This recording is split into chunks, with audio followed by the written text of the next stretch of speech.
सहनावतु सहनौ भुनक्तु सह वीर्यङ्करवावहै तेजस्विनावधीतमस्तु मा विद्विषावहै। ॐ शान्ति शान्ति शान्तिः। ॐ पूर्णमदः पूर्णमिदं पूर्णात् पूर्णमुदच्यते पूर्णस्य पूर्णमादाय पूर्णमेवावशिष्यते। ॐ शान्ति शान्ति शान्तिः।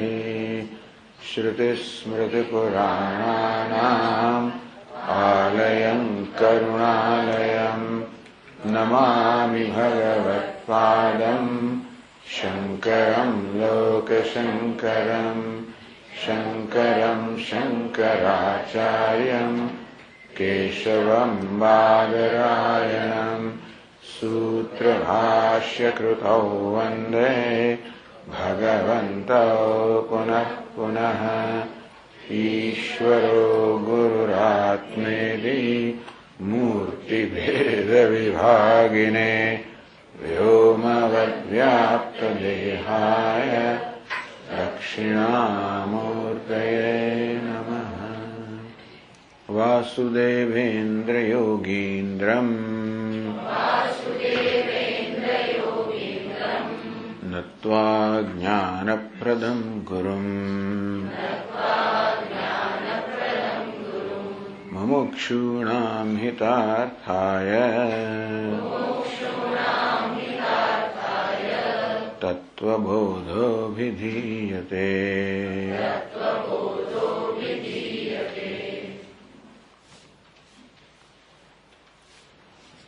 તો સૂક્ષ્મ શરીરની ચર્ચા થઈ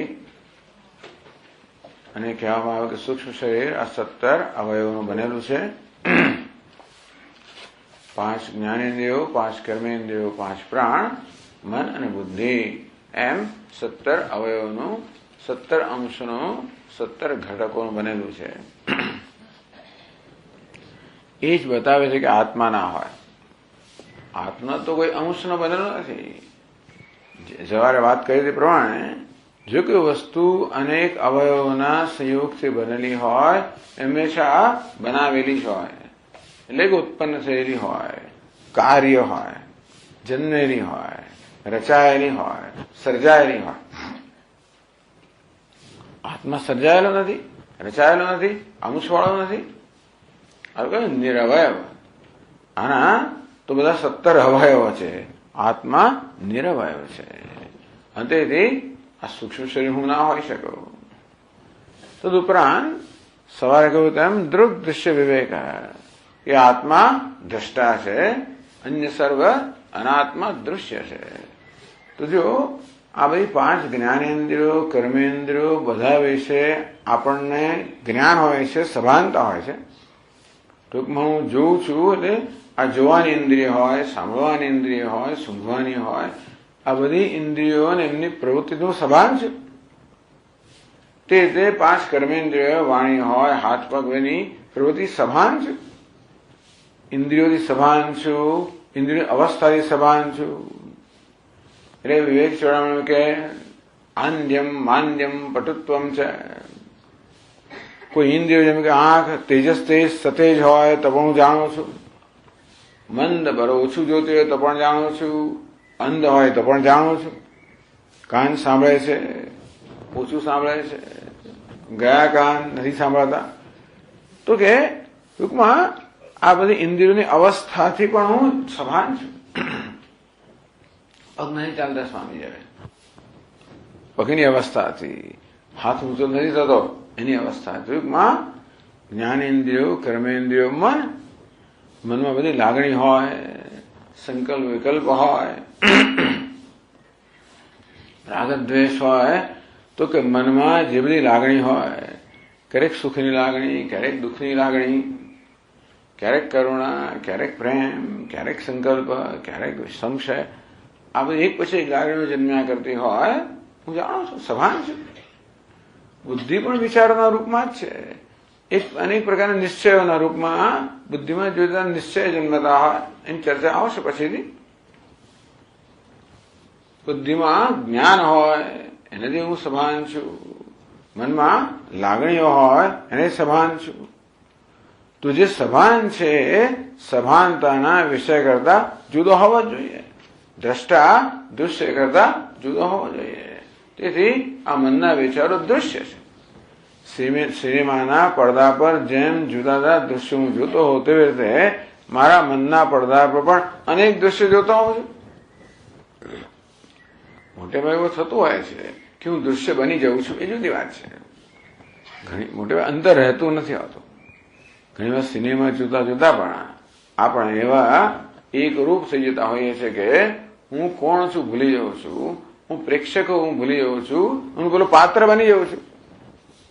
ત્યાં રડારોડ ચાલતી હોય તો મારી આંખમાંથી આંસુ આવવા માંડે. ત્યાં લોટરી જીતે હું અહીંયાથી કૂદવા માંડું. આમ હું ત્યારે આ તાદાત્મ્યને કારણે બીજું કંઈ બની જાઉં છું. હું કોણ છું ભૂલી જાઉં છું અને નથી એ બની જાઉં છું. એ બરોબર છે, પણ વાસ્તવ તો પ્રેક્ષક જ છું. એટલે આટલું જ કરવાની જરૂર છે. મારે મારી જાતને યાદ દેવાની જરૂર છે કે સિનેમાનો પ્રેક્ષક છું, સિનેમા નથી, એના દૃશ્યો નથી, એના પાત્રો નથી. અંતે રીતે મારા મનમાં પણ જે સિનેમા ચાલી રહ્યો છે, સ્વામી મહારાજ કહે કે આપણા મનમાં જે સિનેમા ચાલે છે એ તો આ કોઈ ઉત્પન્ન ના કરી શકે. આ બધા પ્રોડ્યુસરો છે ને એના કરતા ઉત્પન્ન એને કરતા કઈ કઈ જાતની બધી વસ્તુઓ મારા મનમાં ચાલે છે. એટલે હું આ બધાનો દ્રષ્ટા છું, પ્રેક્ષક છું. તો આ બધી વસ્તુ, આ બધી આ સમગ્ર સૂક્ષ્મ શરીર છે ને એ વૃત્તિના રૂપમાં હોય છે. એ ટૂંકમાં આપણી આંખો જોઈએ કોઈ પદાર્થને ત્યારે વૃત્તિ જન્માવે. આ ઘડાને જોઈએ તો ઘટાકાર વૃત્તિ જન્મે, કઈ શબ્દ સાંભળો તો શબ્દના આકારની વૃત્તિ જન્મે. આ પ્રકારે આ બધી ઇન્દ્રિયો પણ પોતપોતાના વિષયની વૃત્તિઓ જન્માવતી. હું સમાન છું. આ રીતે સૂક્ષ્મ શરીરના બધા ઘટકથી હું સભાન છું, હુંનો દ્રષ્ટા છું, પ્રેક્ષક છું. મળે સૂક્ષ્મ શરીર હું નથી, હું દ્રષ્ટા છું. બીજી વસ્તુ એ પણ છે કે સૂક્ષ્મ શરીર તો અનેક બધા અવયવોનું બનેલું છે અને કહેવામાં આવ્યું સુખ દુઃખાદિ ભોગ સાધનમ, જેના વડે સુખ દુઃખ વગેરે અનુભવ થાય છે. અનુભવ કરનાર તો પછી આત્મા, પણ આ સૂક્ષ્મ શરીર ખાસ કરીને એટલે અહંકાર જે વૃત્તિ છે બીજી વૃત્તિઓ કરતા અલગ છે. એ ખરું આપણું અંતઃકરણ છે, એટલે સમગ્ર સૂક્ષ્મ શરીરને સાધન કહેવામાં આવે, વાત બરાબર છે. પણ સૂક્ષ્મ શરીરમાં આ મન, બુદ્ધિ, ચિત્ત અને અહંકાર બધાનો સમાવેશ થઈ ગયો. પણ અહંકાર જે છે ને એ સાધન નથી, એ તો ખરેખર કર્તા છે. ટૂંકમાં દ્રષ્ટા છે, શ્રોતા છે, મનતા છે, કર્તા છે, ભોગતા છે. એ દ્રષ્ટિએ આ દ્રષ્ટા કોણ? બધા અહંકાર દ્રષ્ટા છે. અને અહંકારનું પણ હું અહંકારથી પણ સ્વભાન છું ખરેખર તો, કે કર્તૃત્વ ભોગ બધી સભાન છું. એટલે અહમ વૃત્તિનો પણ ખરેખર હું પ્રકાશક છું. અહમ વૃત્તિ છે બીજી બધી વૃત્તિનો દ્રષ્ટા છે, પણ અહમ વૃત્તિનો પણ પ્રકાશક છું. અહંકારને એટલે અહમ વૃત્તિમાં આ કર્તાપણું, ભોગતાપણું, સુખીપણું, દુઃખી જે કંઈ જન્મતું હોય સભાન છે. આ બધા પ્રકારની વૃત્તિ સભાન છે. અંતેથી એ તો હું નથી, અહંકાર પણ હું નથી, અહમ વૃત્તિ પણ હું નથી. અહમ વૃત્તિને પણ પ્રકાશિત કરનારો છું. તદુપરાંત આ સૂક્ષ્મ શરીર અનેક અવયવનું બને સાધન છે. એટલે વિવેક છોડવાનું દ્રષ્ટાંત જેવી રીતે સુથાર પોતાની પાસે એક પેટી રાખતો હોય, એ પેટીમાં અનેક બધા ઓજારો હોય. સવારના પરમાં એ કામ શરૂ કરે ત્યારે પેટી ખોલે, બધા ઓજારથી કામ કરવા લાગે, આખો દિવસ કામ કરે. માની લે કે કરે આખો દિવસ, એટલે ટૂંકમાં આમ એની પેટી ખુલ્લી હોય, કામ કરે ના કરે જે કરતા, પણ છતાં પેલા બેંકમાં એવું થાય ને, લોકો આવે બેંકની અંદર, આવ્યો છે કે નહીં પેલો સાહેબ આવીને જોયું પેલી ચંપલ નીચે પડી છે, ચંપલ મૂકે, ઘણી વાર બીજી જોડ પણ રાખી હોય, એટલે એક જોડ ત્યાં મૂકે, બીજી જોડ પહેરીને શેર બજારમાં જતો રહ્યો, પછી ચાલે, હિન્દુસ્તાન બધું ચાલે. પણ એમ માની કે સુથાર તો પોતાના ઓજારોને લઈને કામ કરતો હોય છે, તો પછી રાત પડે વળી પાછા બધા ઓજારને પેટીમાં બંધ કરે દે, સવાર પડે પેટીમાંથી ખોલે. આપણે પણ એવું જ કરીએ છીએ. સવાર પડી જાગૃત થયા, આ બધા ઓજારો, જ્ઞાનેન્દ્રિયો, કર્મેન્દ્રિયો, મન, બુદ્ધિ, બધા ઓજારો છે, પેટી ખોલી બધા પ્રવૃત્ત થઈ ગયા. રાત પડી એટલે પેટી બંધ કરી, આ બધા ઓજારો બધા પેટીમાં ભરી લીધા. અને આ રીતે પણ જોઈએ તો આપણો સંબંધ કેવો છે? સુથારનો જેવી રીતે પોતાના ઓજારો સાથે સંબંધ, એવું જ કંઈક સંબંધ મારો આ બધા અવયવો સાથે, જ્ઞાનેન્દ્રિયો, કર્મેન્દ્રિયો, મન, બુદ્ધિ, અને માટે જે સુથાર જેમ ઓજાર ના હોય તેમ હું પણ આ બધું ના હોઈ શકું. આ વિવેક. એટલે આ પ્રકારે આપણે આવું કરવાની એટલો જરૂર પડે છે કે અમારા સ્વાભાવિક અહંભાવ થઈ જતા હોય છે. પ્રાણન્ય પ્રાણાભવતી ઉપનિષદ કહે કે વદન વાગ પશ્ચન ચક્ષુ, ટૂંકમાં આ આપણી વાગ ઇન્દ્રિય છે, આપોઆપ જ એમાં અહંભાવ થઈ જતો હોય છે. મારી જાતનું વક્તા આમ જાહેર કરતા હોય છું, આવી રીતે હું જાણું છું મારી જાતને. અત્યારે મારી જાતને જાણું છું, ક્યારે જાણું છું? વક્તા. પશ્ચન ચક્ષુ દ્રષ્ટા. ચક્ષુમાં અહંભાવ, ખરેખર તો જોવાનું કામ ચક્ષુ કરે છે, અહંભાવને કારણે હું જોનાર છું, હું દ્રષ્ટા છું. શૃણવન શ્રોત્રમ, સાંભળવાનું કામ તો શ્રોત્રેન્દ્રિય કરते હોય, પણ હું કહું છું હું શ્રોતા છું. આ પ્રકારે આવો અહંભાવ સ્વાભાવિક છે. એટલે જેવી રીતે પેલો અભિનેતા ભૂલી જાય કે હું તો અભિનેતા વેશ બની જાય, તેમ આપણે આ બધા વેશ છે.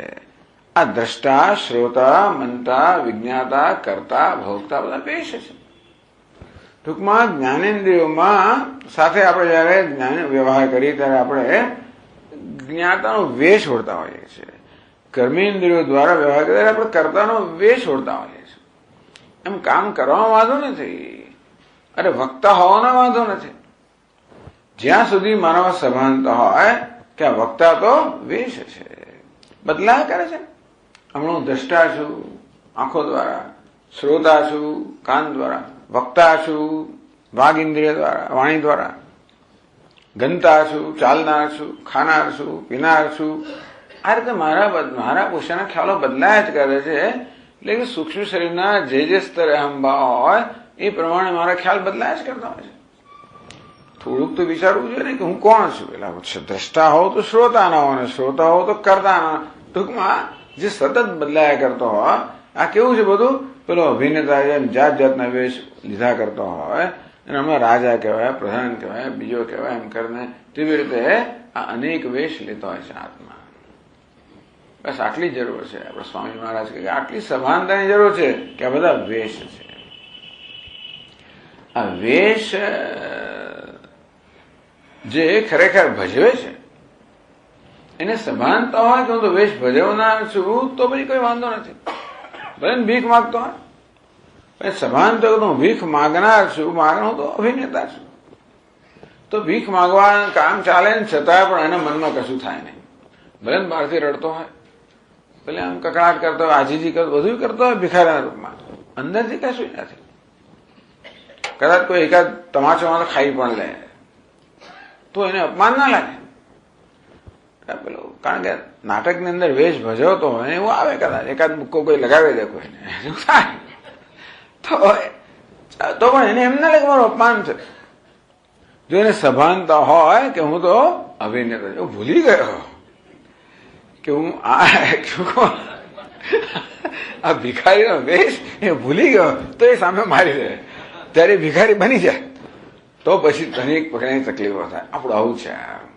એટલે આ બહુ સૂક્ષ્મ વસ્તુ છે. અનેક પ્રકારના વેશ આપણે ભજવી રહ્યા છે આ જ્ઞાનેન્દ્રિયો દ્વારા, કર્મેન્દ્રિયો દ્વારા. કર્ણ શ્રોત્રમ શ્રોતા, ત્વક સ્પષ્ટા, ચક્ષુ દ્રષ્ટા, રસના રસયિતા, ગ્રાતા. આ પ્રકારના આપણે બધા વેશ ભજવી રહ્યા છે. પછી બીજું કોણ? પેલો વાઘ વક્તા, પાણી કરતા, પછી પાદ ગંતા વગેરે વગેરે. આવા બધા વેશ ભજવી રહ્યા છે. એનો વાંધો નથી, મજા કરો, વેશ ભજવો. તો મજા ક્યારે થાય? આપણા સ્વરૂપની સભાનતા હોય ત્યારે કે વેશ ભજવનાર છું. નહીં તો શું થાય છે? વેશની બધી સમસ્યાઓ આપણી સમસ્યા થઈ જાય તો બહુ તકલીફ છે. બોલો એટલે કંઈક તો થવાનું જ છે. કોઈને ગમે કોઈ ના ગમે કંઈક થવાનું જ છે. હું બોલનાર છું તો એ બધી વસ્તુ મારા માથે જ આવે. આ તો હું તો ખાલી બોલવાનું, હું બોલનાર નથી, હું તો બોલવાનો વેશ ભજવી રહ્યો છું. તો કોઈ વસ્તુ સ્પર્શે જ નહીં. જે થાય ખરું ત્યાં અપમાન બધું થાય. કદાચ બોલનાર જાત જાતની વસ્તુ વક્તા હોય ને એને ઘણું સહન કરવું પડે. જો કે આડોડો બોલી ગયો તો પણ આપણે ખબર છે કે આ બધું વક્તાને થાય છે, મને સ્પર્શે તો નથી. આ પ્રકારે સૂક્ષ્મ શરીર કરતા પણ વ્યતિરિક્ત છું, સ્થૂળ શરીર કરતા વ્યતિરિક્ત છું, સૂક્ષ્મ શરીર કરતા પણ વ્યતિરિક્ત છું. હવે આવે છે કારણ શરીર. તો જો છેલ્લી પંક્તિનો છે 7મા પાના પર. કારણ શરીરમ કિમ. ભગવાન કારણ શરીર એટલે શું? ઉત્તર આપે છે અનિર્વાચ્ય અનાદિ અવિદ્યા રૂપમ શરીરદ્વયસ્ય કારણમાત્રમ સત સ્વસ્વરૂપ અજ્ઞાનમ નિર્વિકલ્પક રૂપમ યદસ્તે તત્કારણ શરીરમ. બહુ લાંબી વ્યાખ્યા કારણ શરીરની. તત્કારણ શરીરમ, આને કારણ શરીર કહેવાય. કેવું છે? તો છે કે અવિદ્યા રૂપમ. આ કારણ શરીરનું રૂપ કેવું છે? અવિદ્યા. અવિદ્યા એટલે ટૂંકમાં અવિદ્યા રૂપ. અવિદ્યા રૂપ છે અવિદ્યા એટલે કારણ શરીર. અવિદ્યા એટલે કારણ શરીર. કેવી વિદ્યા? સ્વસ્વરૂપ અજ્ઞાનમ. સ્વસ્વરૂપ પોતાના સ્વરૂપનું અજ્ઞાન. બસ એ પોતાના સ્વરૂપનું અજ્ઞાન છે, એને જ કારણ શરીર કહે છે. અવિદ્યા રૂપમ એટલે આ અજ્ઞાન જે છે ને એના બે અંશ છે પાછા. અજ્ઞાન કેવું છે? એ સાદું સીધું જ્ઞાનનો અભાવ, ન જાણવું એ પ્રકાર નથી. પણ અજ્ઞાન કેવું છે? આવરણ અને વિક્ષેપ. આ જરા ખતરનાક અજ્ઞાન છે. પેલું બીજું અજ્ઞાન એટલું ખતરનાક નથી. કશી વસ્તુ ના જાણીએ તો કે બહુ વાંધો નથી આવતો. નથી જાણતો ભાઈ, ક્યાં આવે પેલો સ્ટો ખબર નથી, ચાઇના કઈ ભાષા છે ખબર નથી, આ કોણ છે ખબર નથી. ટૂંકમાં કશું ખરેખર અજ્ઞાન એટલે જ્ઞાનનો અભાવ હોય તો એવું કઈ બહુ ઘણી મુશ્કેલ નથી કરવું. પણ આ અજ્ઞાન કેવું છે? પરંતુ આ અજ્ઞાન છે એ જ્ઞાન અથવા વિપરીત જ્ઞાનના રૂપમાં છે. ટૂંકમાં પેલું દોરડું આપણી સામે પડેલું હોય એને જાણ્યું જ ના હોય તો દોરડાને જાણતો જ નથી, એ દોરડાનું અજ્ઞાન ખરું. પણ આ કેવું છે? આ તો આવરણ અને વિક્ષેપ. દોરડાને તો નથી જાણતો પણ ત્યાં આગળ સર્પનો ભ્રમ થાય છે. આમ અજ્ઞાન કેવું છે? દોરડાના સ્વરૂપના જ્ઞાનથી મને વંચિત રાખે છે અને ત્યાં આગળ સર્પનો ભ્રમ ઉત્પન્ન કરે છે. આવરણ અને વિક્ષેપ. આ વિક્ષેપ જ ખતરનાક વસ્તુ છે. એકલું આવરણ પણ નહીં. એકલું આવરણ ખતરનાક એટલે આપણને આપણા સ્વરૂપના જ્ઞાનથી વંચિત રાખે. ચાલો, જેમ સુષુપ્તિમાં હોય એકલું અજ્ઞાન હોય છે, ત્યાં આવરણ હોય, વિક્ષેપ નથી હોતો, તો જણ આપણે આપણા સ્વરૂપના જ્ઞાનથી વંચિત ખરા, પણ ત્યાં આગળ બીજું કોઈ તકલીફ ઉપદ્રવ નથી. આ વિક્ષેપ છે ને ઉપદ્રવ કરનાર છે, વિપરીત જ્ઞાન છે ઉપદ્રવ કરનાર છે. બસ આવું જ. હું દ્રષ્ટા છું એ નથી જાણતો અને મારી જાતને શું માને વક્તા માની લઉં. હું અભિનેતા છું નથી જાણતો, એનું નામ આવરણ. અને શું માની લઉં છું? ભિખારી છું. તેવી રીતે હું સચ્ચિદાનંદ છું નથી જાણતો, અને શું કહું છું? વક્તા છું, શ્રોતા છું, કરતા છું, ભોગતા છું, સુખી છું, દુઃખી છું. અને કહેવાય વિક્ષેપ. વિક્ષેપ એટલે અહીંયા વિપરીત જ્ઞાન. દરેકમાં અધૂરપ રહેલી છે, દરેકમાં અપૂર્ણતા રહેલી છે, અધૂરપ રહેલી છે, અનેક પ્રકારની ઉણપો રહેલી જ છે.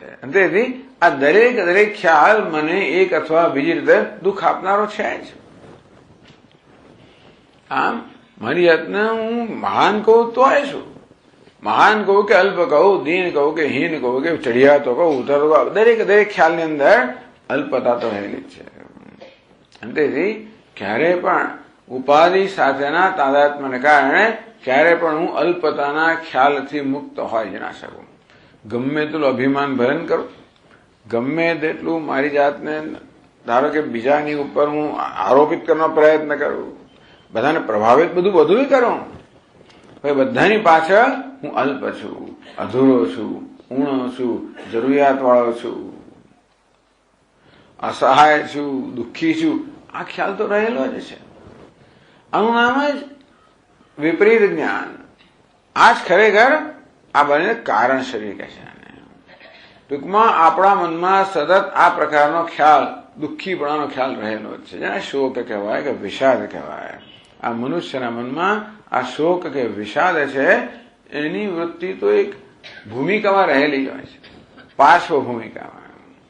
બધા સ્વામી દ્રષ્ટાંત આપે ને કે પેલો ગવૈયો ગીત ગાતો હોય ત્યારે પાછળ એક પેલો તાનપુરાળો હોય, શ્રુતિ વગાડતો હોય, એ તો હોય જ. એ તાનપુરાનો ઝણઝણાટ હોય જ. ગાતો હોય ત્યારે હોય, ના ગાતો હોય ત્યારે તો સંભળાય નહીં. એ ગાવાનું બંધ કરે ત્યારે પેલું સંભળાય. તેવી રીતે આપણે આપણી જાતને કોઈનું કદું વ્યસ્ત રાખીએ ત્યારે કદાચ પેલું ના સંભળાય. જરાક નિરાશ પડી તો તરત પેલું મન જાતની રીતે આપણી સમક્ષ એની પોતાની બિચારી દુઃખ રજૂ કરે. આમ સ્વસ્વરૂપ અજ્ઞાનમ. બસ આપણા જીવનમાં આ વસ્તુ છે. આપણે અજ્ઞાન અને વિપરીત જ્ઞાન લઈને જન્મ્યા છીએ. કેમ? બસ આને માટેનું કોઈ ઉત્તર નથી.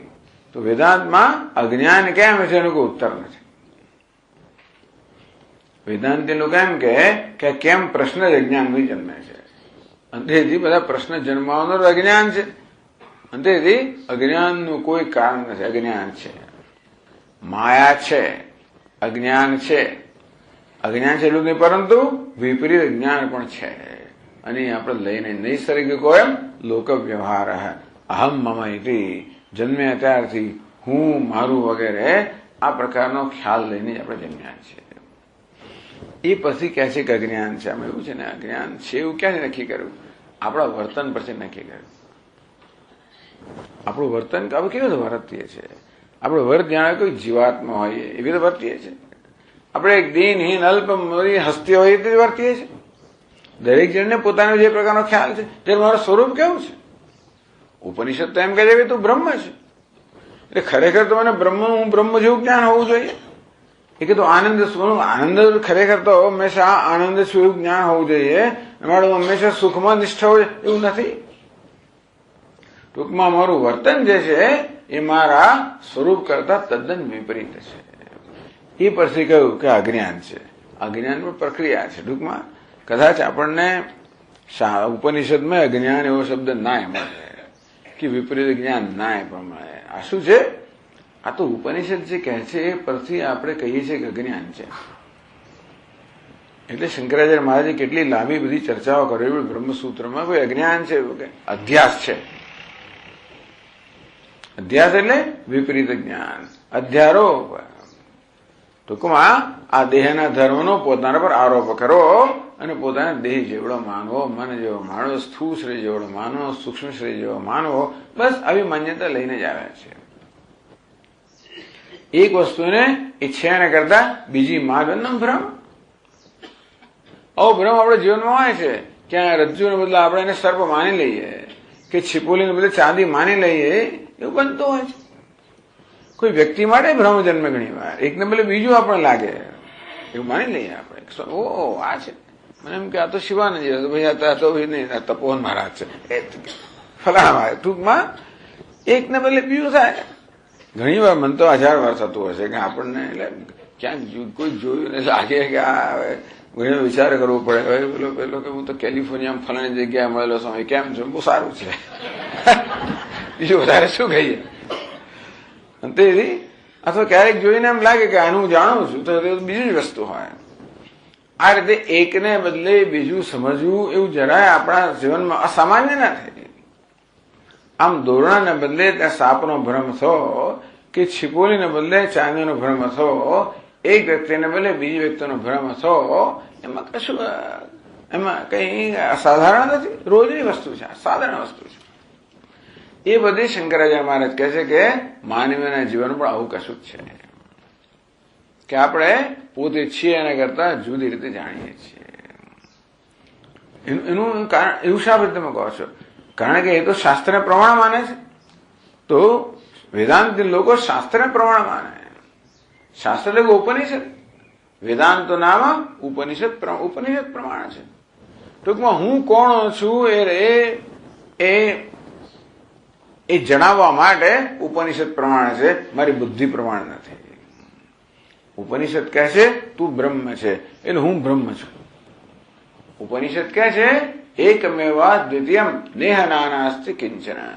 અહીં કોઈ પ્રકારનો ભેદભાવ છે નહીં, કોઈ પ્રકારનું જ્ઞાન, એટલે એ ખરેખર તો અનેકતા છે નહીં, કે ભેદભાવ નથી, છે તો એક અદ્વિતીય તત્વ જ છે. જો ઉપનિષદ સાચું હોય તો પછી આપણે સ્વીકારવું પડે કે મારા બધા ખ્યાલ ખોટા જ છે, કે મારો જન્મ થયો, હું અલ્પ મર્ત્ય છું, દુઃખી છું, અજ્ઞાની છું, આ પ્રકારના ખ્યાલ જે મારા વિશે ધરાવું છું એ ખ્યાલ ખોટા જ હોવા જોઈએ. કારણ કે બ્રહ્મમાં તો અલ્પતા હોય જ નહીં. એટલે આપણા ખ્યાલને આપણે ઉપનિષદ જે શીખવે છે એ સાથે સરખાવીએ ત્યારે ખબર પડે કે આપણા બધા વિચારો ખોટા છે. ઉપનિષદ એમ કહે છે કે આ જગત જરાય દૂર જ નહીં તારાથી. વિશ્વમ દર્પણ દૃશ્યમાન નગરી તુલ્યમ નિજાંતર્ગતમ. આ સમગ્ર જગત છે નિજાંતર્ગત, તારી અંદર રહેલું છે. એવું કેમ હોય છે કે પશ્યન્નાત્મની માયા બહિર્વોત ભૂતમ યથા નિદ્રયા. જો સ્વપ્નની અંદર આ સમગ્ર સ્વપ્ન જગત તારામાં હોય છે. તું સૂતો એ પહેલા એકલો હતો, જાગ્યો ત્યારે વળી એની પહેલા સ્વપ્ન તારામાં મળી ગયું છે. એટલે સ્વપ્ન જગત તારાની અંદર જ છે. છતાં સ્વપ્ન હોય તો શું માને છે? આ સ્વપ્નમાં જે અનુભવ છું મારા કરતા જુદો છે. તેવી રીતે જાગે જગત આખું તારામાં જ છે. શું વાત કરો છો? મારામાં તો હોય. હા, તારામાં ક્યારે હોય? તું જે છે તું જાણતો હોય. તું કોણ છે? તું કે ચૈતન્ય છે, જે નિર્વિકાર છે, નિરાકાર છે, અમાપ છે, ટૂંકમાં કોઈ પ્રકારની અસીમ કે નિશ્ચિત છે. એવું તારું સ્વરૂપ છે. આ જગત તારામાં છે. મયી એવ સકલમ જાતમ મયી સર્વમ પ્રતિષ્ઠિતમ મયી સર્વમ લયમ યાતિ તદ બ્રહ્માદ્વયમસ્મ્યહમ. કે જે સમગ્ર જગત મારામાંથી જન્મ્યું, મારામાં સ્થિત છે, મારામાં લીન થાય છે, એ અદ્વિતીય બ્રહ્મ હું છું. ઉપનિષદ આપણને કહે ક્યાં ઉપનિષદની મારા વિશેની દ્રષ્ટિ અને ક્યાં મારા વિશેની મારી દ્રષ્ટિ, કઈ એનો કઈ મેળ જ નથી. તો કોણ સાચું? અન્નમ શ્રદ્ધા. શ્રદ્ધા એટલે શાસ્ત્રમાં શ્રદ્ધા. જે શાસ્ત્ર કહે છે એ સાચું છે. તો શું થાય?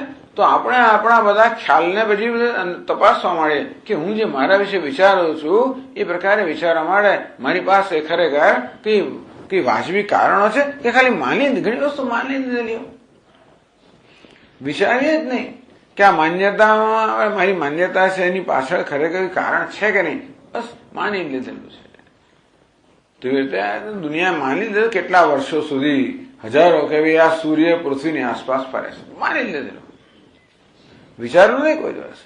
કોઈ માણસ વિચાર કરનાર નીકળો ત્યારે ખબર પડે કે આમ વાત તો બરોબર નથી. ભાઈ, સૂર્ય કે પૃથ્વીની આસપાસ નથી ફરતો, પૃથ્વી સૂર્યની આસપાસ ફરે. તો વિપરીત જ્ઞાન હતું. ચાલતો તો ચાલે. એવું કેટલું વિપરીત જ્ઞાન જૂના જમાના લોકો માને કે પૃથ્વી કેવી છે? સપાટ છે. ભાઈ કોઈ જરા વિચાર કરે તો ખબર કે નહીં, પૃથ્વી સપાટ નથી, પૃથ્વી કેવી છે? ગોળ છે. જો કે સંબંધ નથી છતાં આજે એક પેલો SMS મારા પર આવે, મેં વાંચ્યો. મોટા ભાગે તો બહુ ભેગા એક સાથે હું ડિલીટ જ કરી દઉં છું. મેં વાંચ્યા માની લઉં છું, પણ આપણે વાંચ્યો એટલે મેં કહ્યું આ કે બહુ કહેવા જેવી વસ્તુ છે. પૃથ્વી યાદ આવે, આ ગોળ આવે ને એટલે યાદ આવે મને કે ભાઈ ભગવાને સ્ત્રીઓની રચના કરીને પુરુષોને કહ્યું કે દરેકને સારામાં સારી પત્ની મળશે, કોઈને કોઈ ખૂણામાં સારામાં સારી પત્ની મળશે, પણ ભગવાને ભાઈ પૃથ્વીનો ગોળો બનાવી ખૂણો રાખ્યો જ નહીં. પૃથ્વી એટલે લોકો એમ માનતા હતા કે ભાઈ પૃથ્વી સપાટ છે, ખબર પૃથ્વી કેવી છે, ગોળ છે. એટલે હવે તો કેટલાય વહેમમાં આપણે રહેતા હોઈએ છીએ. હવે જ્યાં સુધી આ બધા વહેમ તકલીફ ના આપે ત્યાં સુધી વાંધો કોઈ એને તપાસતું નથી. તકલીફ આપે ત્યારે ખબર પડે કે આ બરોબર નથી. આ રીતે વિજ્ઞાનના કેટલા નિયમોના આધારે ચાલતું હતું. એ નિયમો જયારે તકલીફ આપવા લાગ્યા કે આ નિયમથી આ વસ્તુ સમજાતી નથી, ત્યારે પછી એની ઇન્વેષણ કરે કે આ નિયમ બરોબર છે કે નહીં. તેવી રીતે આપણે ક્યારે પણ આપણા પેલો 10મો છોકરાને ક્યારે એવો ખ્યાલ આવે જ નહીં કે મારી માન્યતા ખોટી છે. 10માને શોધ્યા જ કરે, શોધ ના મળે તો ઉલટું વધારે એના મનમાં વધારે દ્રઢતા કે 10મો ખોવાઈ ગયો છે, હું 10મો નથી, એ ખ્યાલ દ્રઢ જ થયા કરે. ટૂંકમાં 10માને શોધવાને કારણે જે કે અનુભવ થાય નથી એનો ઉલટો એનો આ વિપરીત ખ્યાલ ભ્રમ દ્રઢ બને. તેમ જીવનમાં આપણને એવું જ છે, સુખની શોધ કર્યા જ કરીએ છીએ, મળ્યું ના મળ્યું, આવ્યું ને ગયું. એટલે ટૂંકમાં કોઈ પણ અનુભવ હું દુઃખી છું એ ખ્યાલને પડકારતો જ નથી. ટૂંકમાં કોઈ પણ અનુભવ અને એ મને ક્યારે પણ એવું નથી લાગતું કે મારો આ ખ્યાલ હું દુઃખી જરૂરિયાત વાળો છું, દુઃખી છું, એ ખ્યાલ ખોટો હોય એવો કોઈ અનુભવ જણાવતો જ નથી, કોઈ પણ અનુભવ. એટલે આપણે જેમ જીવન જીવીએ જેમ જીવ્યા કરીએ તો ક્યારે પણ આપણા વિશે આપણે જે ખ્યાલ ધરાવીએ છીએ એમાં ખરેખર કે પૂછવાપણું છે એવો ખ્યાલ સુદ્ધા ના આવે. એટલા જ મેળે કોઈ દેખાડનારું જોઈએ. 10મો શોધ્યા જ કરત એટલે કોઈ જોઈએ એને કહેનારું, જે જાણે છે કે આ ક્યાંક કોઈ ભૂલ કરી રહ્યા છે, એ ભૂલ તરફ ધ્યાન દોરનારું કોઈ મળે ત્યારે ટ્યુબલાઇટ થાય કે મારા જોડે હવે ભૂલ થઈ રહી છે. એટલા જ મને કહેવામાં આવે કે ભાઈ તદ વિજ્ઞાનાર્થમ સ ગુરુમેવા વિગત છે. આ જ્ઞાન માટે ગુરુ પાસે જવું જોઈએ. ટૂંકમાં કોઈક આપણું ધ્યાન દોરનારું જોઈએ કે જીવન વિશે જે બધા નિર્ણયો મેં કર્યા છે એ નિર્ણયો સાચા નથી. કારણ કે આપણે કરેલા નિર્ણયો પર આપણે જીવન જીવીએ છીએ. આપણા વિશે, જગત વિશે, ઈશ્વર વિશે જાત જાતના ખ્યાલ જે આપણે સેવીએ છીએ એના પર જીવન રચાયેલું છે અને કોઈ જાતનો તાળો મળતો જ નથી. કઈ બે પેલા ટાંટિયા ભેગા જેમાં થતા જ નથી. ગમે તેનું ગણો તો 10 થતા જ નથી. બધી રીતે ગણો ને, આમ ઉભા રાખો, તેમ ઉભા રાખો, ચાલો ભાઈ ઊંચાથી નીચાની પ્રમાણે કરો અને પછી જન્મ તારીખ પ્રમાણે બધી રીતે બહુ પ્રયત્ન કર્યા, પણ ગમે તેનું 10 થતા જ નથી. તેવી રીતે માણસનો જીવનમાં તાળો મળતો જ નથી. એની સંખ્યા 10 થતી જ નથી. બહુ પ્રયત્ન કરે, કારણ કે મૂળ જ વસ્તુ પાટલે મોટી ખોટ છે, એમાં પાયો જ નથી, પછી શું કરે. તેવી રીતે આપણે મૂળ ધારણા જ ખોટી છે.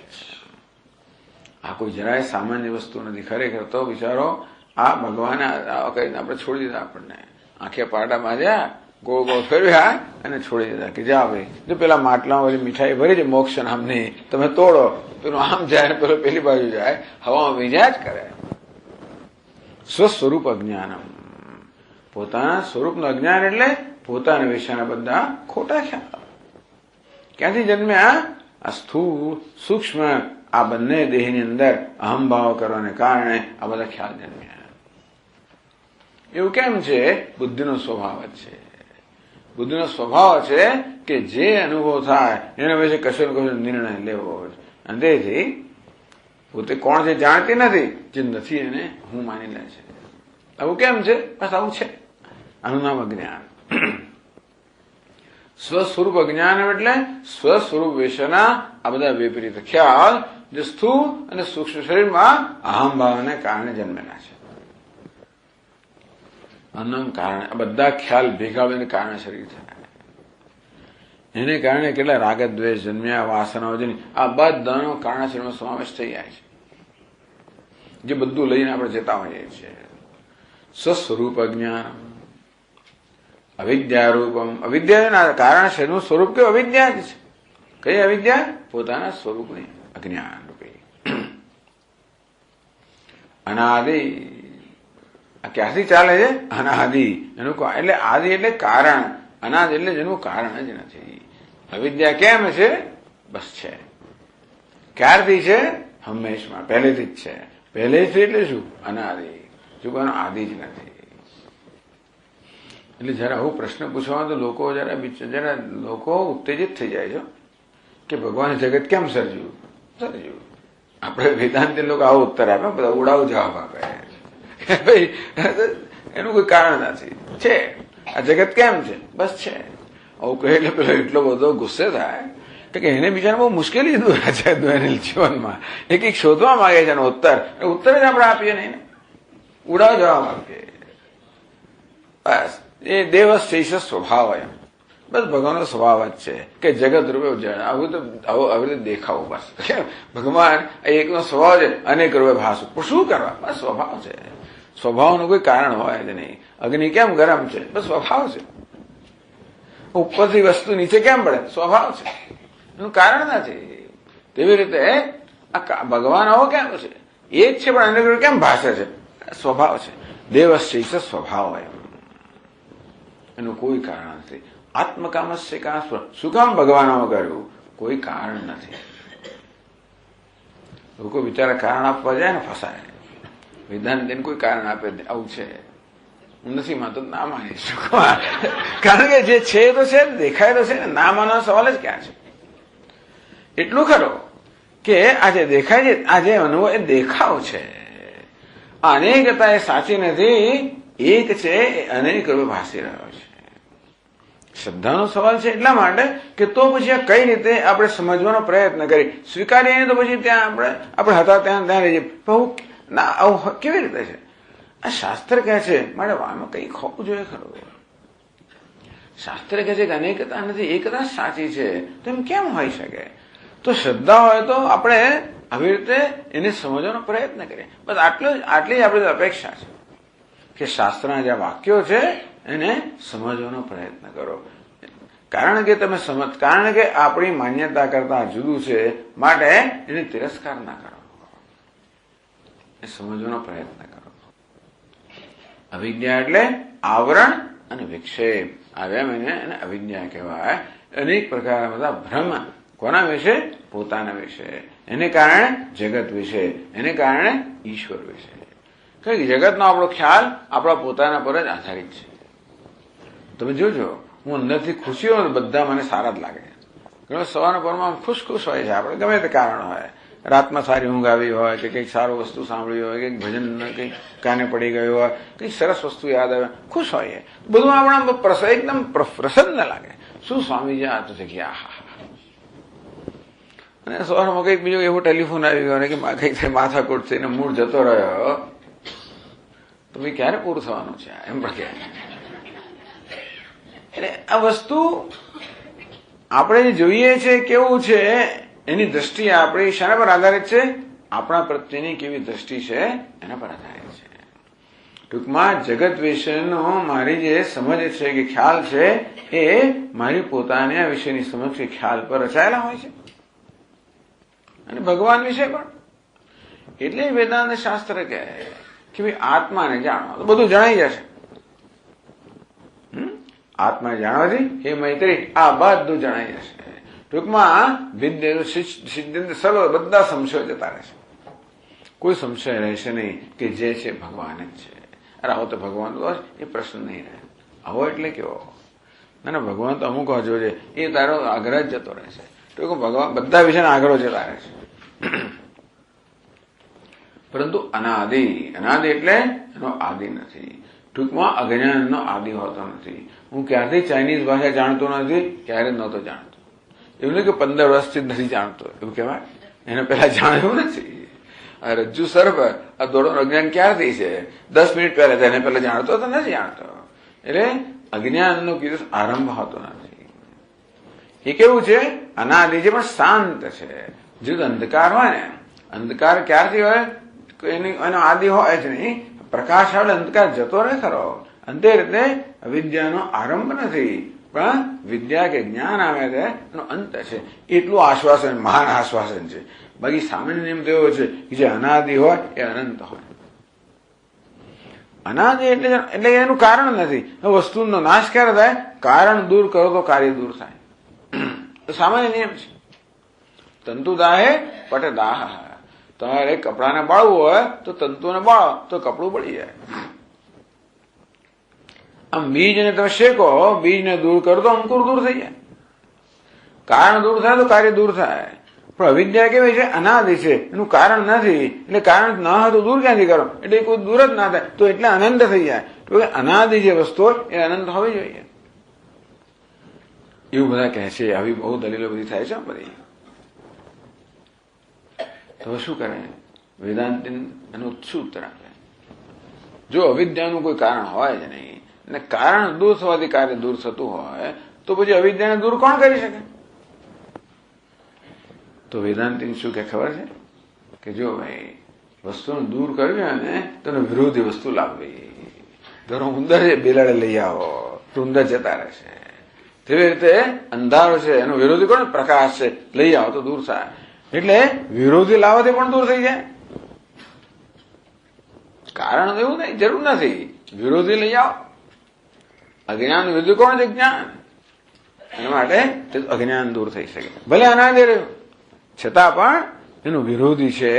કારણ કે અવિદ્યા કે જ્ઞાન એ અંધકાર જેવું છે અને જ્ઞાન પ્રકાશ જેવું છે. તો જ્ઞાન પ્રકાશ લાવીએ તો અજ્ઞાન અંધકાર દૂર થઈ જાય. એટલું સેવિંગ ગ્રેસ અંગ્રેજીમાં કહેવાય. એ મોટું આશ્વાસન છે. બાકી જાત જ નહીં. આ તો જેનો આદિ નથી એનો અંત પણ ના હોય તો આપણે ખરે શું કરવાના હતા? પરંતુ નસીબ જોગે એનું વિરોધી છે. અવિદ્યા અનિર્વાચ્ય. અનિર્વાચ્ય એટલે શું? જેનું નિર્વચન ના થઈ શકે. નિર્વચન એટલે વ્યાખ્યા ના થઈ શકે. એના વિશે આમ છે કે આમ નથી એવું કહી ના શકાય. ત્યાં સુધી કે છે એવું પણ ના કહેવાય અને નથી એવું પણ ના કહેવાય. જેમ પેલા દોરડાને બદલે જ્યાં સર્પનો ભ્રમ થાય, કોઈ પ્રશ્ન કરે કે ભાઈ આ સર્પ છે કે નહીં? વેદાંતિ લોકો કહે નહીં છે કે નહીં એવું ના કહેવાય. વેદાંતિ શું જવાબ આપે? છે એવું તો ના કહેવાય. ભાઈ કેમ ના કહેવાય?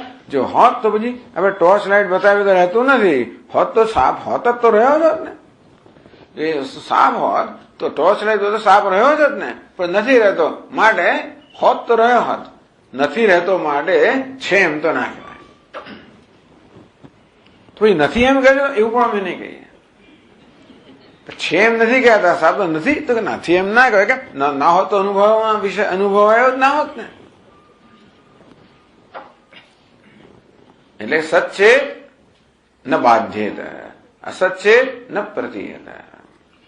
ના હોત તો અનુભવ જ ના હોત. હોત તો હંમેશા હોત.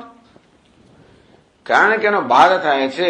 કારણ કે ટોર્ચ લાઇટ દેખાવાને કારણે સાપ ત્યાં રહેતો નથી માટે એ છે એમ ના કહેવાય. જો હોત તો તમે ગમે તે ટોર્ચ લાઇટ બતાવો, અહીંયા જે સાપ હોય ને એને રજ્જુ સર્પ ના માનવા. એટલે કહ્યું છે આપણને જરા ધ્યાન નીચે જોઈને ચાલુ. અંધારામાં ઉપર આવી નીચે સાપ બે વખત જોઈને ચાલુ. એટલે આખો દાડો રજ્જુ સર્પ સાંભળીને એમ કે આ સાપ છે એટલે દોરડું છું, પગ પગ મૂકવો નહીં, નજીક જવું નહીં. બને તો ટોર્ચ વોર્ચ બતાવીને જતા રહો. એ સાપ કેવો છે? સાચો છે માટે ટોર્ચ લાઇટ બતાવીશું, જશો નહીં, તમારી પાસે સામે આવશે કદાચ. હાથીનું તો એવું છે. જો હાથી સામે લાઇટ દેખાડે ને લાઇટ પછી હાથી તમારી સામે દોડે એટલે તમારે તો શાંત રહ્યું અંધારામાં. પણ તોય તમે કહો છો કે બેન છે એમ તો ના કહેવાય, તો નથી એમ કહેવાય કે ના કહેવાય? પણ નથી એમ પણ ના કહેવાય કે ન હોત તો આપણે અનુભવ ના થયો હોત. એટલે સાપ વિશે શું કહો? કશું કહીશું જ નહીં. છે એમ પણ નહીં કહેવાય અને નથી એમ પણ નહીં. તો શું કહેવાય? એટલે કશું કહેવાય જ નહીં. એ શું? અનિર્વાચ્ય કે અનિર્વચનીય. આ વેદાંતનું એક મહાન શસ્ત્ર છે. બાકી બધા લોકો બધી વ્યાખ્યા આપ્યા જ કરે.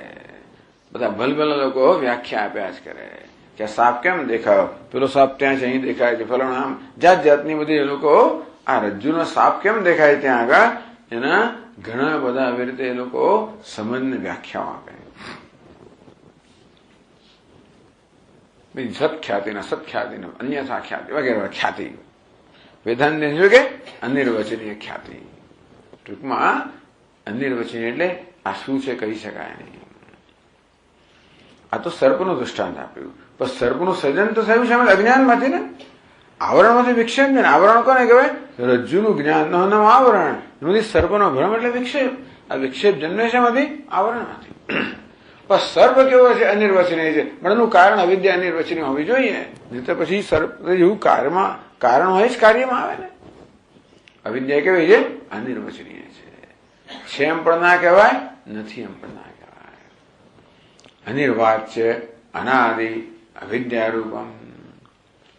આ બધું કારણ કેવું છે? આવું છે. ટૂંકમાં આ બધી આપણે જીવનમાં જે કઈ ઉપદ્રવો છે, જે કઈ દુઃખ છે, એનું આ કારણ સમજાવે છે આપણને. કારણ શરીર કોને કહેવાય? જે બધાનું કારણ છે. આ જગતનું પણ એ જ કારણ. આ ઉપાધિનું એટલે જ કહે છે તો કે શરીર દ્વયસ્ય કારણ માત્ર. માત્રની શું જરૂર? શરીર દ્વયસ્ય કારણ. બંને આ શું છે? શરીર દ્વયસ્ય કારણ માત્ર. ચાલો, એટલે ટૂંકમાં આ શરીર દ્વય એટલે ક્યાં? બે શરીર. કયા બે શરીર? સ્થૂળ શરીર અને સૂક્ષ્મ શરીર. તો સ્થૂળ શરીર અને સૂક્ષ્મ શરીર કેમ છે? કારણ તો અજ્ઞાન, અવિદ્યા છે માટે છે. અવિદ્યા હોવાને કારણે સૂક્ષ્મ શરીર છે અને સ્થૂળ શરીર પણ છે. એવું કેવી રીતે કહો છો? કારણ કે આગળ કહ્યું તેમ અવિદ્યા આપણામાં અનેક પ્રકારના વિપરીત ખ્યાલ જન્માવે. પોતાના વિશે મૂળ ખ્યાલ શું જન્માવે? વિપરીત એટલે વાસ્તવમાં હું પૂર્ણ છું, પણ મને શું ખ્યાલ જન્મે? હું અપૂર્ણ છું. આમ પોતાને અપૂર્ણ માનો, અધૂરો માનો, પૂર્ણ માનો, આ પ્રકારનો ખ્યાલ છે. હવે તકલીફ એ છે ને કે એક બાજુ મારી જાતને અધૂરો માનું છું, બીજા તે અધૂરપનું સ્વીકારી શકતો નથી. આપણે જોયું કે આપણે કેવા છે? ઊણા છે, અધૂરા, અપૂર્ણ છે, પરંતુ પોતાના વિશેની અપૂર્ણતા માણસ સ્વીકારી શકતો નથી. આ બીજું બધું ભલે અપૂર્ણ રહ્યો, પણ હું તો અપૂર્ણ ના જ હોવો જોઈએ, આપણો આગ્રહ છે. બાકી બધું બીજું જે હોય તે કરું, પણ હું અપૂર્ણ ના હોવો જોઈએ. મારામાં કોઈ અધૂરપ ના હોવી જોઈએ, મારામાં કોઈ ઊણપ ના હોવી જોઈએ, મારી કોઈ જરૂરિયાત ના હોવી જોઈએ, મારી કોઈ મર્યાદા ના હોવી જોઈએ. આવો આગ્રહ લઈને જન્મ્યા છે, એ લઈને જન્મ્યા છે. હવે વિચાર કરો, આ સંઘર્ષ માટેનો આખો બધી ભૂમિકા રચાઈ ગઈ. એક બાજુ જયારે મારા વિશેનો ખ્યાલ કરું ત્યારે હું મારી જાતે કેવો લાગુ છું? અધૂરો, અપૂર્ણ. અને બીજી બાજુ જેવું હું અપૂર્ણ છું એ પ્રકારનો ખ્યાલ જન્મે, તરત અંદરથી એક આવે કે મને નહીં, અપૂર્ણતા નહીં જોઈએ. અને હું અપૂર્ણ છું એ ખ્યાલ શું જન્માવે? ઈચ્છા જન્માવે. કઈ ઈચ્છા જન્માવે? અપૂર્ણતામાંથી મુક્ત થવાની.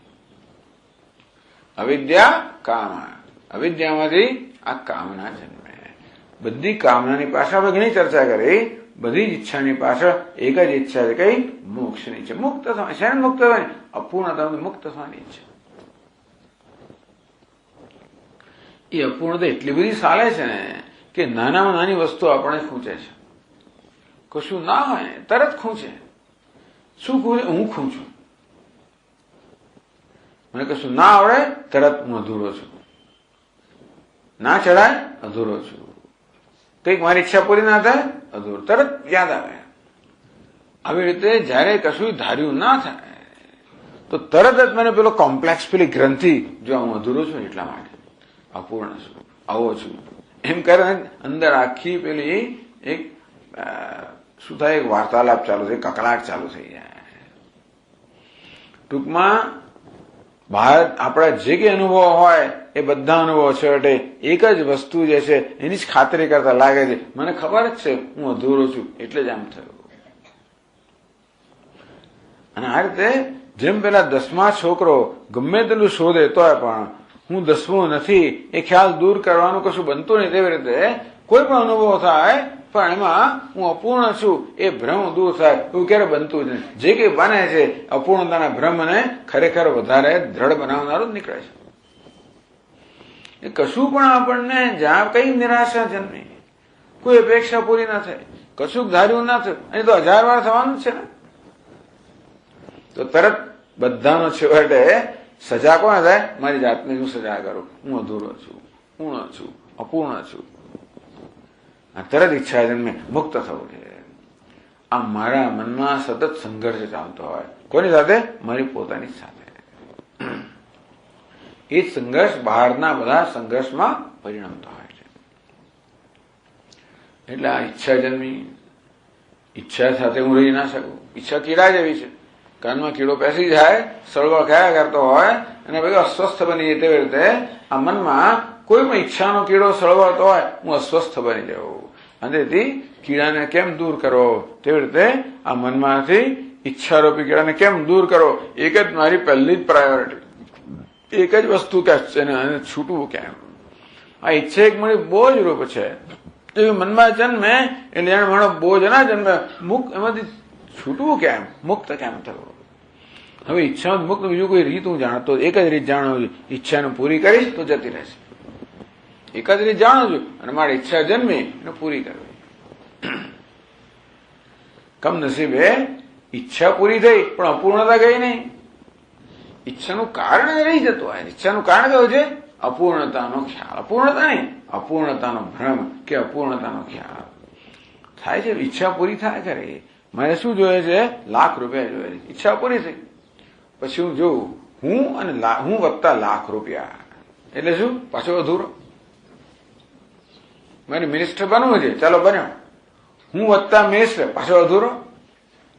તો ગમે તેટલી વસ્તુ ઉમેરે કરું મારામાં, ગમે તે સ્તરે, એ ધન હોય, સંપત્તિ હોય, સત્તા હોય, પ્રતિષ્ઠા હોય, અનેક પ્રકારની સિદ્ધિ હોય, ગમે તે પદવીઓ જે કંઈ હોય તે આ લોકમાં, પરલોકમાં, બ્રહ્મલોક બધે હું તો ચક્કર મારી આવેલો છું. આ બધું ઉમેર કરું અને તો પણ સમીકરણ છેવટે એનો સરવાળો શું થાય? અધૂરો. અને તેથી ગમે એટલી ઈચ્છા પૂરી થતા પણ આ અધૂરોપની મારી લાગણી એ ક્યારે દૂર થતી જ નથી. એનું નામ જ દુઃખ. માણસ બિચારો દુઃખી. તેથી પાછી ઈચ્છા પૂરી કરવા, ઈચ્છા મળે, બધી ઈચ્છા જન્મે, પાછું બીજું કર્મ થાય, ઈચ્છા જન્મે, કર્મ થાય, પછી કર્મનું ફળ મળે, પછી પાછો દેહ મળે, પછી ઈચ્છા જન્મે. આ પ્રકારનું ચક્ર ચાલ્યા જ કરે. પણ ચક્ર ક્યારે ચાલે? હું કર્મ ક્યારે કરી શકું? કર્મેન્દ્રિયો ત્યારે ને, આ ઉપાધિ હોય ત્યારે કર્મ થાય ને. ઈચ્છા ક્યારે થઈ શકે? મારું મન હોય ત્યારે. સૂક્ષ્મ શરીર તો ઈચ્છા આ નિર્ણય બધું થાય ને. પેલા ઈચ્છા જન્મે, પછી બુદ્ધિમાં નિશ્ચય જન્મે.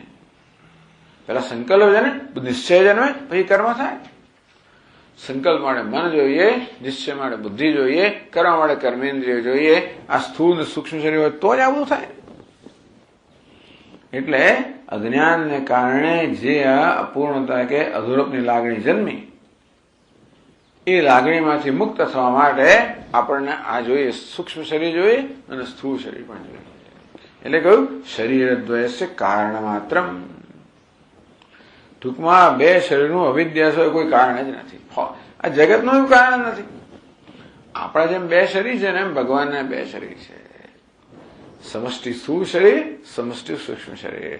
સમષ્ટિ સ્થૂળ છે ને વિરાટ કહેવામાં આવે, સમષ્ટિ સૂક્ષ્મ શરીરને હિરણ્ય ગર્ભ. એ આ જગત પણ અવિદ્યાની જ ઉપજ છે. કારણ કે મારી ઈચ્છા પૂરી કરવા માટે બધી કેટલી વસ્તુ જોઈએ પાછી. આપણે ઘણી વાર ચર્ચા કરીએ છીએ ને, સવારમાં ઈચ્છા થઈ શું છે ભાઈ? ચા પીવી છે. એક ઈચ્છા પૂરી કરવાને શું જોઈએ? આખું જગત જોઈએ. ચા કે એમને બને? દૂધ જોઈએ, ચા જોઈએ, પાણી જોઈએ, થોડુંક તો જોઈએ. દૂધમાં ના નાખ્યું તો આપણે થોડું ઉમેરવું પડે. અહીં તો એવી તકલીફ લેવાની જરૂર નથી પડતી, એટલું સારું છે. ચા જોઈએ, ખાંડ જોઈએ, ગેસ જોઈએ, પાઇપલાઇન જોઈએ. ઉમેરતા જઈએ તો ખબર પડે કે શું શું જોઈએ. આખું દુનિયા જોઈએ. ચા હોય તો ચાના બગીચાઓ જોઈએ, ત્યાં કામ કરનારા માણસો જોઈએ, ત્યાં પછી ખેતી કરવી પડે, ત્યાં પાછું ખાતર નાખવું પડે, ત્યાં પછી પાણી જોઈએ, પાછું વરસાદ જોઈએ, તડકો જોઈએ, વરસાદ મળે પછી વાદળો જોઈએ, પાછી એનો સમુદ્ર જોઈએ, તડકા મળે સૂર્ય જોઈએ, પવન પણ જોઈએ પાછું. એટલે મારી ઈચ્છા પૂરી, એક ઈચ્છા પૂરી કરવા આખું જગત જોઈએ. એક પણ ઈચ્છા પૂરી કરવા મળે સમગ્ર જગત જોઈએ. આમ દરેક જણ પોતાની ઈચ્છા પૂરી કરવા પોતાનું એક જગતની રચના કરે તો વિચાર કરો, આ બધા લોકોની ઈચ્છાઓ અને કર્મ દ્વારા આ સમગ્ર જગત સર્જાય. તો મારા કર્મથી મારું વ્યક્તિગત જગત રચ્યું, તમે તમારા અસંખ્ય પ્રાણીઓ આ જગત રચના કરતા આ સમગ્ર બ્રહ્માંડ રચાયું. તેથી જે કંઈ છે એ બધી અવિદ્યાની ઉપજ છે. આ સમગ્ર સર્જનનું ઉપાદાન કારણ છે અવિદ્યા. શરીરદ્વયસ્ય કારણ માત્ર. આ બંને સ્થૂળ શરીર સૂક્ષ્મ શરીર એટલે સમગ્ર જગત જે છે એનું કારણ છેવટ શોધો ક્યાં નીકળે? અવિદ્યામાં નીકળે. એટલે આ લોકો બધા રવાડે ચડ્યા જ કરે, આ વૈજ્ઞાનિક શોધવાનો પ્રયત્ન કર્યા જ કરે કે એનું મૂળ ક્યાં છે, મૂળ ક્યાં છે? જડવાનું જ નથી. અવિદ્યા જ એનું મૂળ છે. અવિદ્યા કહો, માયા કહો, માયાનું મૂળ છે. એટલે જેમ જેમ અંદર શોધખોળ કરતા જાય ને એમ વધારે ગૂંચવાડો થતું, બધું ગૂંચવતું જાય, વધારે જટિલ બનતું જાય. સ્વસ્વરૂપ અજ્ઞાનમ નિર્વિકલ્પક રૂપમ. અવિદ્યા બધાનું કાર્ય ખરું, પણ એટલે બધા વિકલ્પો જન્માવનાર કોણ છે? અવિદ્યા. કયો વિકલ્પ? દ્રષ્ટા અને દૃશ્ય, જળ અને ચેતન વગેરે વગેરે. આ બધા વિકલ્પો, નામ અને રૂપ, આ વિકલ્પ જન્માવનાર કોણ છે? અવિદ્યા. પણ આ વિકલ્પનું કારણ કેવું છે? નિર્વિકલ્પક રૂપમ. વિકલ્પો મનની અંદર પણ અનેક વાર સંકલ્પ વિકલ્પ જન્મતા હોય, એને કારણે આ બધા જગત પણ જન્મતું હોય. જે બધા વિકલ્પનું કારણ કયું છે? અવિદ્યા. સ્વયં કેવું છે? નિર્વિકલ્પક રૂપમ. આપણા પછી કહેવામાં આવશે કે અવિદ્યા કે કારણ શરીર છે એની પ્રધાન અવસ્થા કઈ? તો કે સુષુપ્તિ. ત્યાં પણ કેવું છે? નિર્વિકલ્પક રૂપમ. ત્યાં હું ને તું કોઈ પ્રકારના વિકલ્પો નથી અવિદ્યામાં. એ વિકલ્પો ઉભા થાય અવિદ્યામાંથી જન્મે. અવિદ્યા સ્વયં કેવી છે? નિર્વિકલ્પક રૂપમ.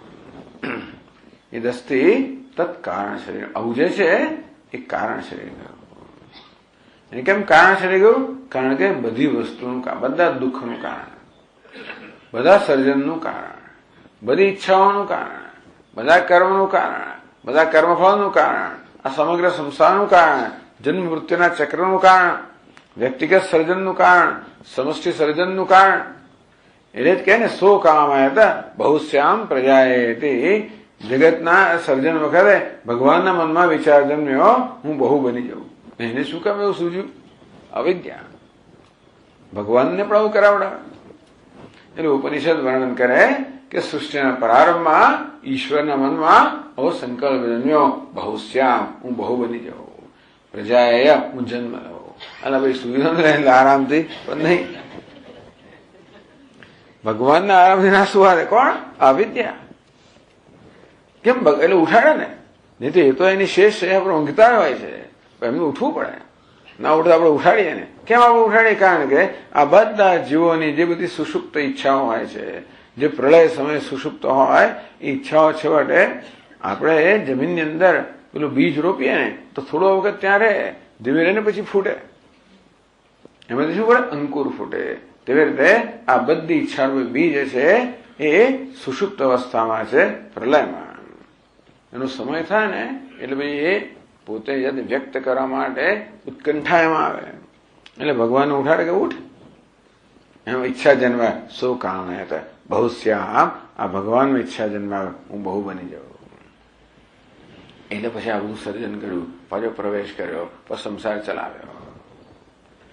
આવી રીતે ઈચ્છા માત્ર સમય જન્મે અજ્ઞાનમાં. તો સ્વામી ભગવાનના અજ્ઞાન છે? ભગવાનના અજ્ઞાન નથી. ભગવાન અજ્ઞાન જેવું સ્વીકારી લેતો હોય છે. શેના માટે? આ જીવો પર ઉપકાર કરવા માટે. જીવોનું જ્ઞાન તો ખરો. આ રીતે તત્ કારણ શરીરમ. એને કારણ, કારણ કે બધી જ વસ્તુનું કારણ છે. શરીરમ શીર્યમાનત્વા શરીરમ. આ શરીર શબ્દ છે ને એનો રૂઢિ અર્થ એટલે શરીર. આપણે જાણીએ છીએ આ દેહને શરીર, દહ્યમાનત્વા દેહ પણ કહેતા હોય છે, પણ આ શરીર છે. આ સ્થૂળ શરીર છે ને એ રૂઢિ અર્થ, મુખ્ય અર્થમાં શરીર છે. સૂક્ષ્મ શરીર પણ મુખ્ય અર્થમાં શરીર છે, પણ કારણ શરીર નામનું કોઈ શરીર નથી. ત્યારે શું છે? બસ કારણ રૂપ છે, અવિદ્યા છે. એમાં જન્મેલા અનેક પ્રકારની વાસનાઓ છે. અવિદ્યા, કામ, કર્મ, આ બધાનો કારણ શરીરમાં સમાવેશ થયો. વિવેક ચૂડામણી અંદર અષ્ટ શું છે કે ભાઈ એને 8 પૂરી બનેલું, આ 8 પૂરી કહેવામાં આવે. અવિદ્યા, કામ અને કર્મ અને આ બધું ભેગું કરીને એનો 8 વસ્તુ ભેગી કરી. પણ ટૂંકમાં બધું મળીને કારણ શરીર થાય. તો એ શરીર મુખ્ય અર્થમાં શરીર નથી. એટલે આપણે શોધ કરતા કારણનું શરીર મળે નહીં. ને શરીર કેમ કહ્યું? મેં કહ્યું ને શરીર એટલે 3 હોય તો બરોબર લાગે ને. શરીર એટલે શિર્યમાણ હતો. કારણ કે જ્ઞાન આવે ત્યારે અજ્ઞાન દૂર થાય, કે વિદ્યાને કારણે અવિદ્યાનો નાશ થાય. એ નાશ થવા યોગ્ય છે, મારે એ અર્થમાં શરીર કહ્યું. શિર્યમાણત્વાદ શરીરમ, જેનો નાશ થાય છે.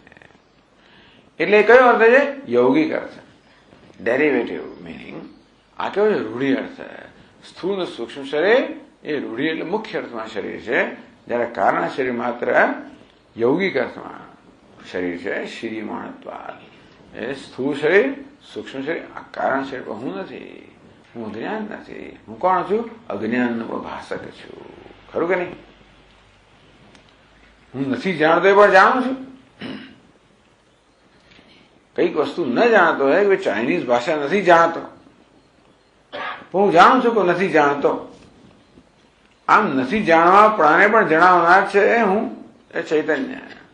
એ ચૈતન્ય કહો કે આત્મા કહો, અજ્ઞાનનો પણ અભાષક છે.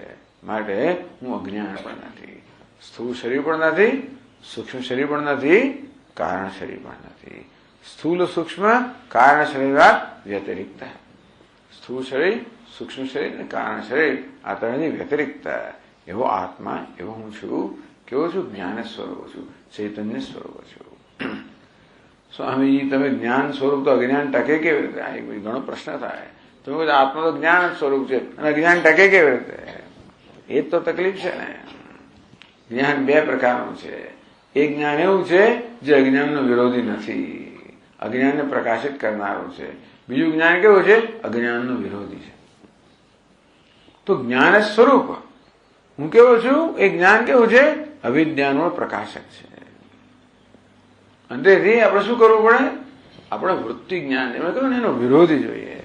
આ જ્ઞાન જે છે ને, અનેક પ્રકારના ખ્યાલના રૂપમાં, વૃત્તિના રૂપમાં રહેલું છે. દેહોહમ, હું દેહ છું, એ પ્રકારના ખ્યાલના રૂપમાં રહેલું છે. અને માટે આપણે નવો ખ્યાલ જન્માવો પડે, હું બ્રહ્મ છું. તેથી તો એટલા ચૈતન્ય જે છે, આ હું છે ને, હું છું એ અજ્ઞાનનો વિરોધી નથી. હું બ્રહ્મ છું એ અજ્ઞાનનો વિરોધ. કારણ કે અજ્ઞાન કેવા રૂપમાં છે? હું દેહ છું એ પ્રકારનું અજ્ઞાન છે. એમાં હું છું તો છે જ પાછો. હું દેહ છું એ ખ્યાલનો આધાર તો હું છું પર જ છે. એ હું છું એ અજ્ઞાનને પણ પ્રકાશ અને આધાર આપનારો છે. માટે આ અજ્ઞાનનો વિરોધ કયો છે? હું બ્રહ્મ છું. એ જ્ઞાન છે જેને વૃત્તિ જ્ઞાન કે જ્ઞાન છે, એ અજ્ઞાનનો વિરોધી છે. એટલે તો આ તકલીફ છે. આ ભગવાન છે ને, એના હાથમાં બધું ચાલે છે. શું તો હોય એને રાક્ષસ આટલો રંજાડ કરે છે, કઈ કશું તો ઊંઘ્યા જ કરે છે. એ તો એને ઉઠાડીએ ત્યાં અહીંયા નીચે આવે, ત્યારે અવતાર લે ત્યાં સુધી એને તો એ તો બધું એ પેટનું પાણી નથી હાલતું. એટલે આપણે કહેવાની છીએ નથી જાણતો. આ રાક્ષસ આટલો ઉપદ્રવ કરતા હોય, બધાને આટલા રંજાડતા હોય, તેને ખબર નથી પડતી ને, તો એ તો ઊંઘે જ છે. કઈ એનો વિરોધી નથી.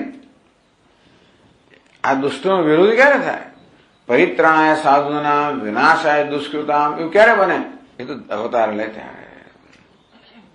કોઈ ઉપાધિમાં અવતાર લે ત્યારે ઉપાધિમાં થતા રંજાડનો વિરોધી બને. તેવી રીતે આ વૃત્તિના કે ખ્યાલના રૂપમાં અજ્ઞાન છે, ખોટા ખ્યાલના રૂપમાં અજ્ઞાન સાચા ખ્યાલથી દૂર થાય. એટલે જયારે આ વિવેક કરી ત્યારે આ ખ્યાલ જન્મે કે હું તો અજ્ઞાન નથી, હું તો જ્ઞાન સ્વરૂપ છું. એ ખ્યાલ જે છે એ જ્ઞાન એ અજ્ઞાનનો વિરોધી છે.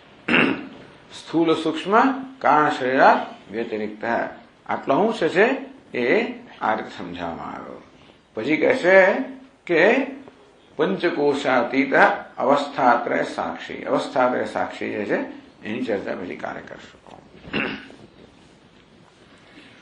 ઓમ પૂર્ણમદ પૂર્ણમિદમ પૂર્ણાત પૂર્ણમુદચ્યતે પૂર્ણસ્ય પૂર્ણમાદાય પૂર્ણમેવાવશિષ્યતે. ઓમ શાંતિ શાંતિ શાંતિ. શંકરં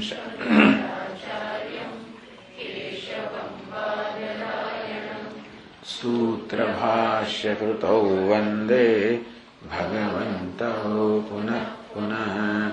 ईश्वरो गुरुरात्मेति मूर्तिभेदविभागिने व्योमवद्व्याप्तदेहाय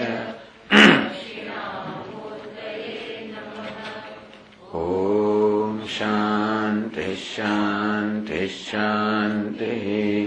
हरि ॐ श्रीगुरुभ्यो हरि ॐ।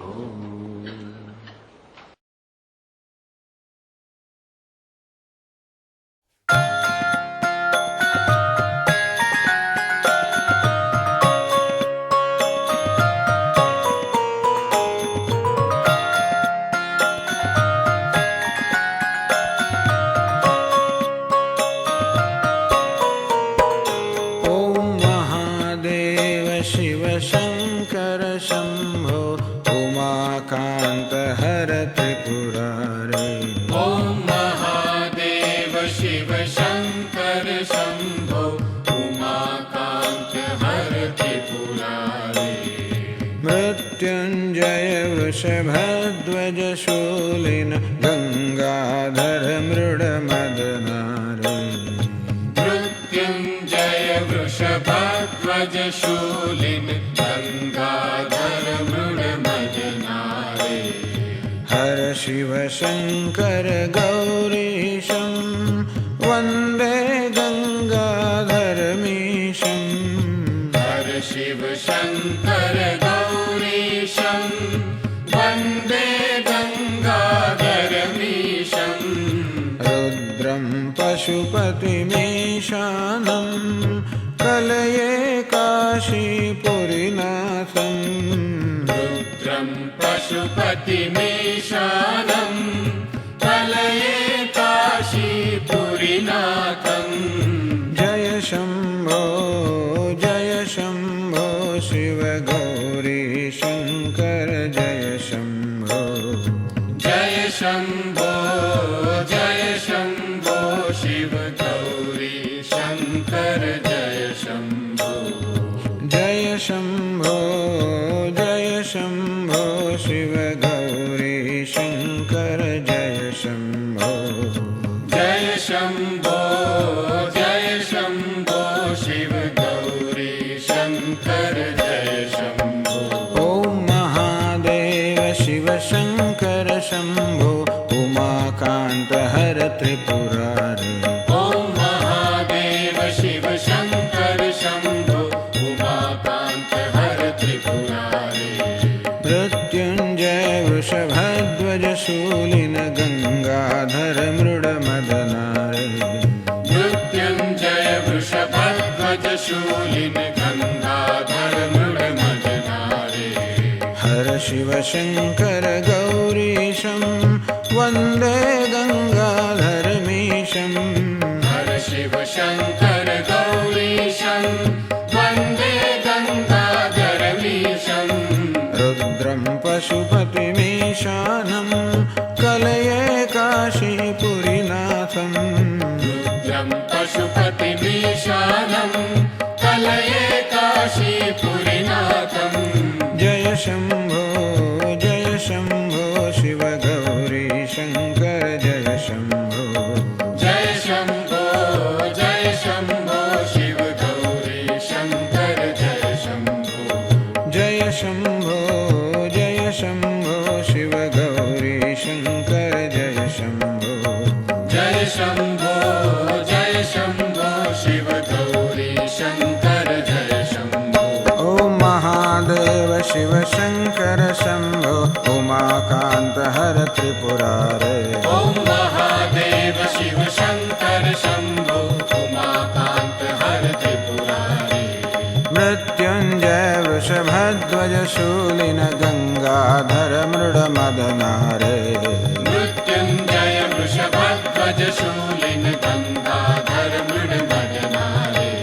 हर शिव शंकर गौरीशं वंदे गंगाधरमीशं। हर शिव शंकर गौरीशं वंदे गंगाधरमीशं। रुद्रं पशुपतिमीशानं कलये काशीपुरीनाथं। रुद्रं पशुपतिमीशानम् कलये काशीपुरीनाथम् जय शम्भो शिव गौरी शङ्कर जय शम्भो जय शम्भो शिव गौरी शङ्कर जय शम्भो जय शम्भो शिव गौरी शङ्कर जय शम्भो जय शम्भो शिव गौरी शङ्कर जय शम्भो शिव गौरी शङ्कर जय शम्भो शिव गौरी शङ्कर जय शम्भो शिव गौरी शङ्कर जय शम्भो शिव गौरी शङ्कर जय शम्भो शिव गौरी शङ्कर जय शम्भो